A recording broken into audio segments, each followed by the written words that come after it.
Shotguns are a popular choice for home defense, but what happens if you don't have one or can't use it? When it comes to protecting your home and the people you care about, having a plan is very important. There are different ways to defend your home, but using a shotgun has some advantages over other types of guns. Shotguns are often seen as great choices for home defense because they can deliver a lot of stopping power with just one shot. It's a good idea to pick a shotgun with a pump or semi-automatic action because they're usually cheaper and easier to use.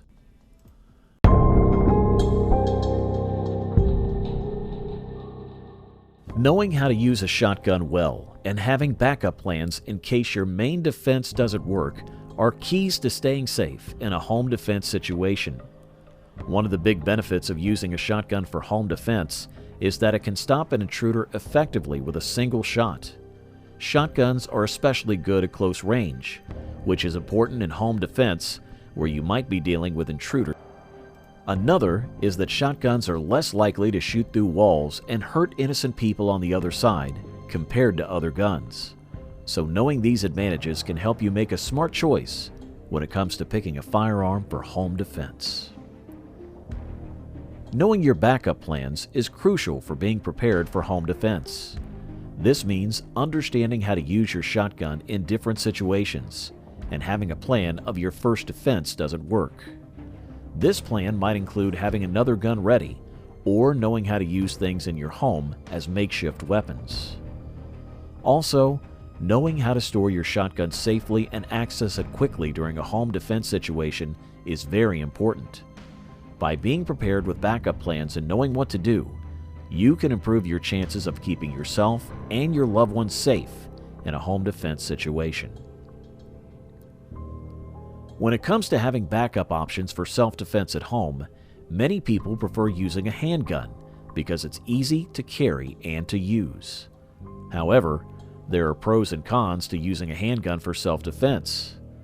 One advantage is that handguns are usually smaller and more manageable than shotguns, which makes them a good choice for people who might find larger firearms difficult to handle. But there are downsides as well. Handguns have a shorter range and can be less accurate due to their smaller size. They may not provide as much stopping power, which can be a problem if you're dealing with an attacker who's heavily armed or influenced by drugs or alcohol. To use a handgun for self-defense, it's crucial to get proper training. You need to learn how to handle a firearm safely and effectively, especially in high-stress situations. Also, it's important to store the handgun securely to prevent anyone unauthorized from getting to it, but it should still be easily accessible in case of emergency. Legal rules are something you should consider when using a handgun for self-defense. You need to know the laws in your state regarding the use of deadly force and make sure you're following them when you defend yourself.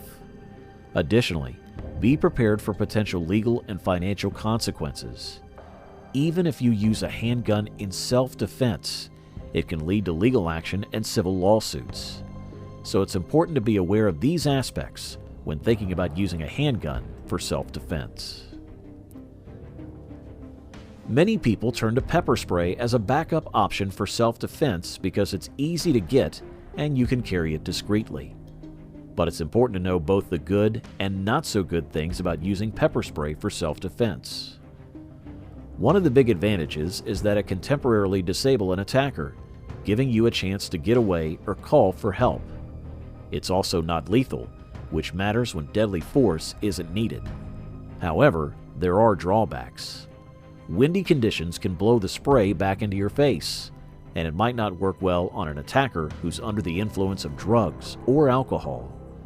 Like with any self-defense tool, you need to weigh the pros and cons to see if pepper spray is right for you. Using pepper spray the right way and storing it properly are important to make sure it works when you need it. You should aim it at the attacker's face and eyes, since that's where it works best.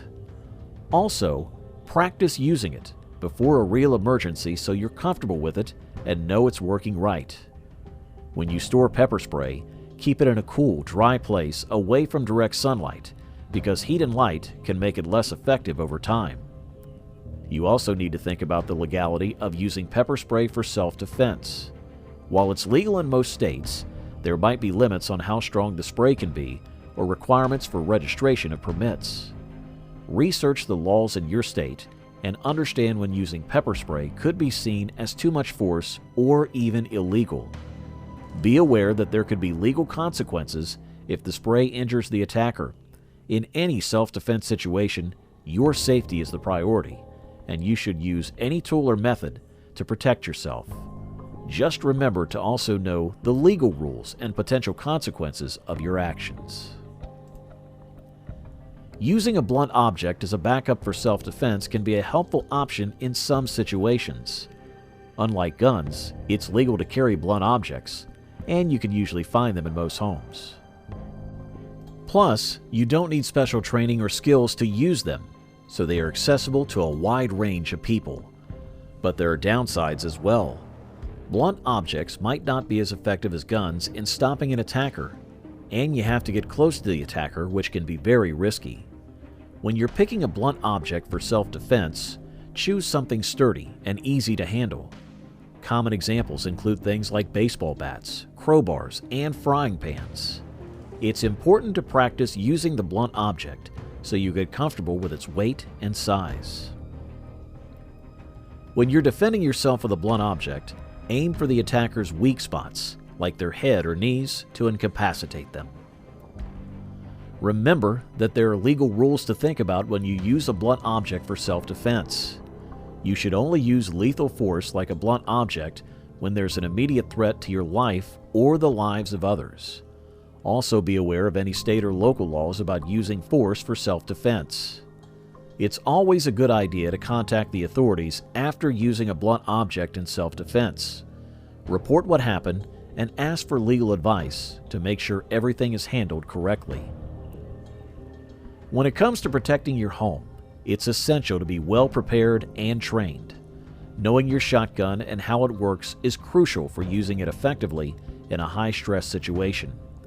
Training in long gun home defense techniques can help address concerns about the bullets going through walls or spreading out too much. For home defense shotguns, it's recommended to go with a pump or semi-auto action because they are affordable and straightforward to use. Also, you need to pick the right shotgun that suits your needs. Many people like the Mossberg 500 series for this purpose. Moreover, choosing the right ammunition can really make a difference in how effective your shotgun is for home defense.